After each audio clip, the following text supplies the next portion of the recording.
2025년 1학기 중간고사 세원고 통합과학 내신 분석 리포트입니다. 세원고의 전체 문제는 선택형 문항의 난이도는 그렇게 높지 않았습니다. 기본 내용에 대한 암기를 좀 정확하게 하고 있으면 풀 수 있는 문제고 응용형 문제들이 거의 없습니다. 논술형 문제의 배점이 좀 20점으로 채택이 되어서 단답형 문항보다는 과정 그리고 관련 내용과 연계해서 인과관계를 좀 길게 서술하는 문제들이 많다 보니까 학생들이 이제 이 경우 좀 낯설고 어렵게 느꼈다고 합니다. 그래서 1등급 것은 90점대 잡힌다고 합니다. 상위권 학생들 같은 경우에 시험 문제가 너무 다닥다닥 붙어있다 보니까 가독성 문제가 좀 있었다라고 하는 거 말고는 어려운 문제는 그렇게 있다고 하지 않습니다. 교과서에 좀 충실한 문제들과 선지들이 출제가 되었습니다. 기말고사의 난이도는 좀 변별력들을 높이기 위해서 좀 어렵게 출제되지 않을까 예상이 됩니다. 세원고의 대표 문항을 보면 2번 문항 같은 경우에 기본량 그리고 유도량, 단위를 정확하게 암기해야 풀 수 있는 문제입니다.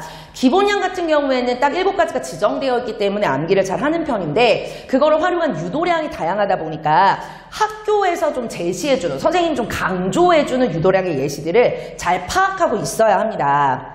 4번 문항 같은 경우에 측정 표준과 의미 그리고 활용 사례 이런 것들을 정확하게 알고 있어야 되는 문제입니다.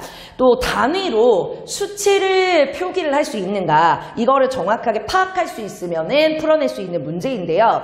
선택지가 좀 이제 그림 그리기로 나오는 바람에 나머지들은 수치상으로 단위가 붙을 수 있는 어떤 값이다라는 게 예측이 가능하지만 그림 그리기는 이제 수치가 붙을 수 있는 값은 아니다 보니까 굉장히 쉬운 선지였습니다.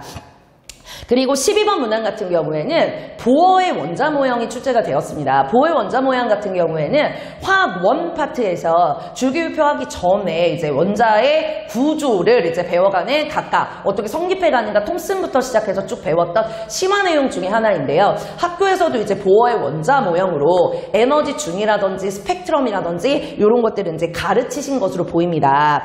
그래서 에너지 중위에 대한 정확한 개념을 좀 알고 있어야 되고요.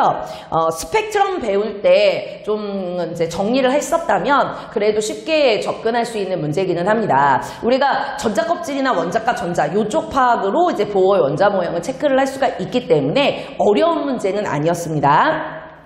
13번, 16번 문항 같은 경우에 알칼리 금속 그리고 화합물의 성질, 이온결합 화합물, 공결합 화합물 이런 성질들을 파악할 수 있는 어떤 실험형 문제인데요. 굉장히 기본 형태로 나왔습니다. 그래서 제시된 자료를 어떻게 이제 파악해서 응용을 하기보다는 그냥 이제 그 실험 내용에 적용될 수 있는 알칼리 금속이나 화합물의 특징을 정확하게 암기를 했으면 풀 수 있었던 문제입니다. 15번 문항 같은 경우에 제시된 그래프로부터 어떤 원소인지를 파악한 뒤 그리고 나서 이제 그 결합, 이온결합인지 공결합인지 이제 그 결합 내용들이랑 연결시키는 문제입니다. 그래서 세원고 문제들에서 보시면 이 15번 문항이 원소들을 일단 파악할 수 있어야 되는 문제였기 때문에 조금 난이도가 있는 화학 문제라고 볼 수 있습니다. 논술형 1번, 2번에 바로 2번 같은 경우에 전체 과정이나 원인을 정확하게 이해를 해야지 서술이 가능한 문제입니다. 논술형 3번의 1번 문제 같은 경우에도 차이점을 비교하면서 서술할 수 있는 문제입니다.